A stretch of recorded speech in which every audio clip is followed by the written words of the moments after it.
Et maintenant, nous invitons M. Rachid Madran, ministre au gouvernement de la Fédération Wallonie-Bruxelles, en charge de la jeunesse, du sport et de la promotion de Bruxelles.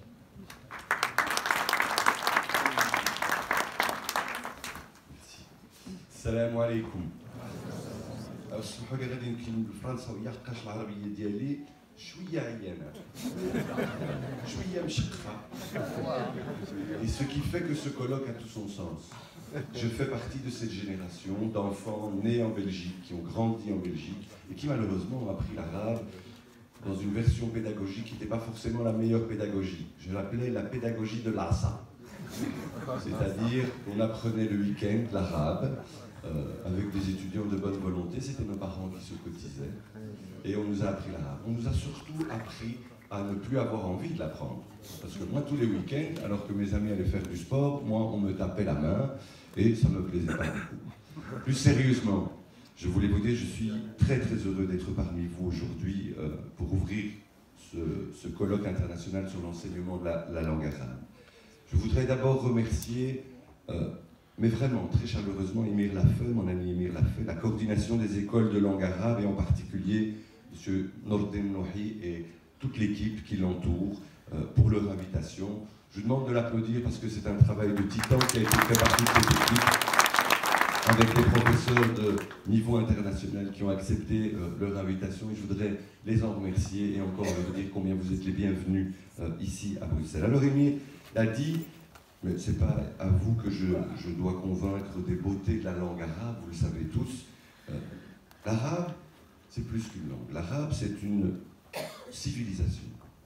C'est une langue de civilisation, avec plus de 350 millions de locuteurs dans le monde, dont 220 millions, eh bien pour eux, c'est leur langue maternelle.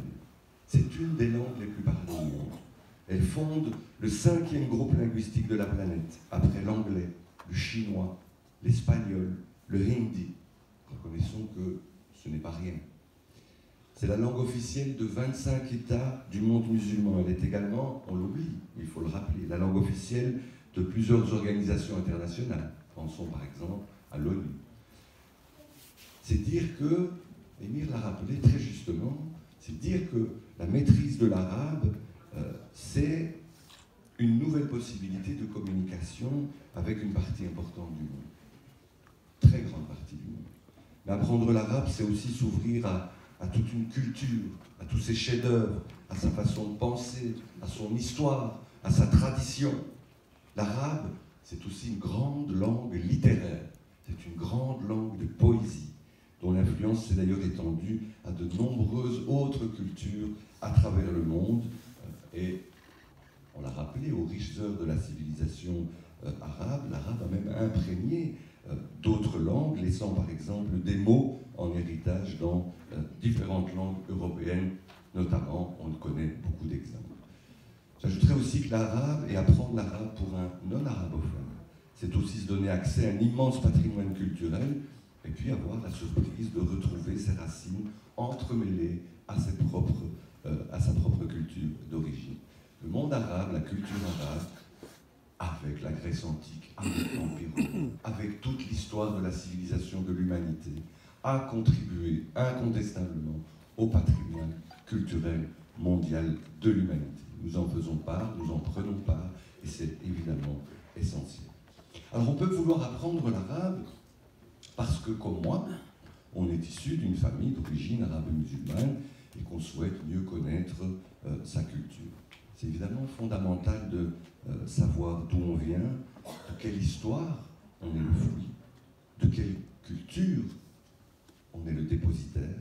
Cette transmission est importante pour, on l'a dit tout à l'heure en aparté lors de notre rencontre, elle est évidemment essentielle pour la construction de l'identité. C'est fondamental. Mais les langues, ce ne sont pas de simples outils de communication qu'on peut interchanger. Elles font pour le locuteur une vision du monde unique. Elles font pour le locuteur une vision profondément intime. Je le dis souvent en tant que ministre de l'aide à la jeunesse, et j'aime citer ce proverbe qui dit, beaucoup de parents ici dans cette salle, qui dit « On ne peut donner que deux choses à ses enfants. Deux choses. Des racines et des ailes. Je pense que c'est l'essentiel.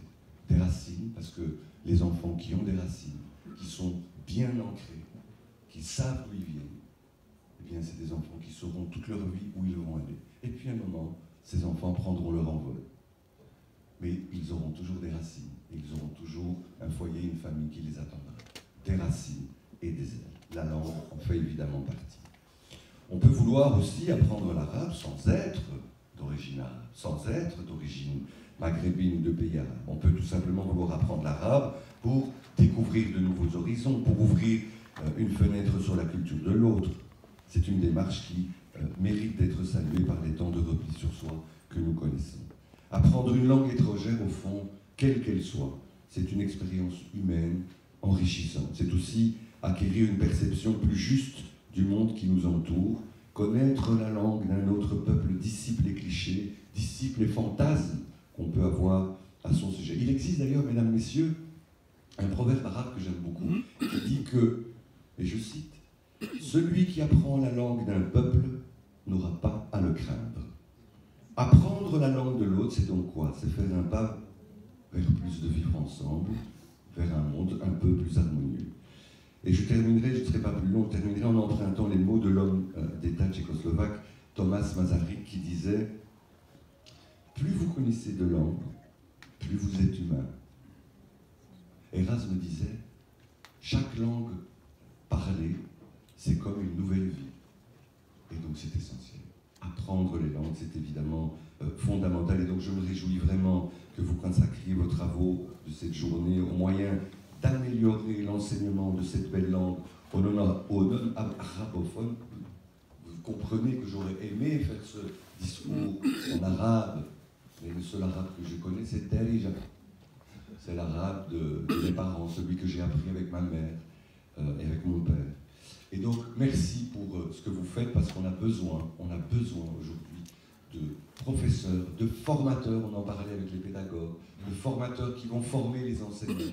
On a besoin d'une nouvelle génération d'enseignants qui vont former la génération d'enfants qui est en train de grandir. Parce que nous, ce qu'on veut, c'est que ces enfants puissent être bien dans leur peau, avec des racines, pour qu'on puisse leur donner des ailes. Merci pour votre attention.